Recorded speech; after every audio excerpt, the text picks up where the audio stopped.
મિત્રો, આપ જોઈ રહ્યા છો NN ન્યૂઝ. હું છું એન્કર અર્પિતા પટેલ. હવે જોઈએ અગત્યના સમાચાર. સુરતની નવી સિવિલ હોસ્પિટલને વધુ 2 એમ્બ્યુલન્સ સેવા માટે ફાળવવામાં આવી છે. L&T હજીરા દ્વારા દર્દીઓની સેવા માટે એમ્બ્યુલન્સ આપવામાં આવી છે.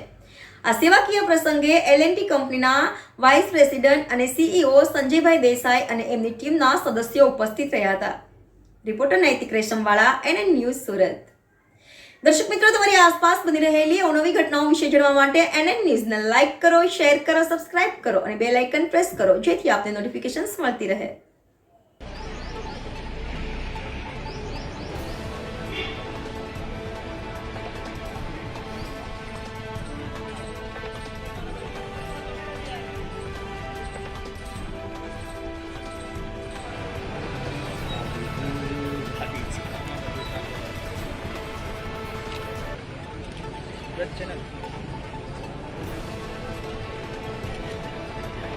આજે અમારા નવી સિવિલ હોસ્પિટલ સુરતને જે એક સાઉથ ગુજરાતની એક મોટામાં મોટી હોસ્પિટલ છે અને એ ઓલમોસ્ટ સાઉથ ગુજરાતની બધી પોપ્યુલેશન અને મહારાષ્ટ્રની પોપ્યુલેશન પણ કવર કરે છે.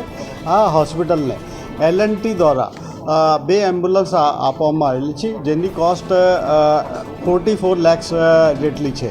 આ BLS એમ્બ્યુલન્સ છે. આ એમ્બ્યુલન્સ ગરીબ દર્દીઓ માટે લાવવા લઈ જવા માટે બહુ મદદરૂપ રહેશે. જે રિમોટ લોકેશન પર જે પણ દર્દીઓ છે એના માટે લાવવાના અને લઈ જવા માટે આ એમ્બ્યુલન્સ મદદરૂપ રહેશે. એના પહેલાં પણ L&T દ્વારા ઓલમોસ્ટ આજ સુધી 2.80 કરોડ જેટલું ડોનેશન કરવામાં આવ્યું છે. આ એમ્બ્યુલન્સ દ્વારા અમારા જે ટ્રોમા સેન્ટરમાં જે રોજની જે આવે છે આ બધાને મદદ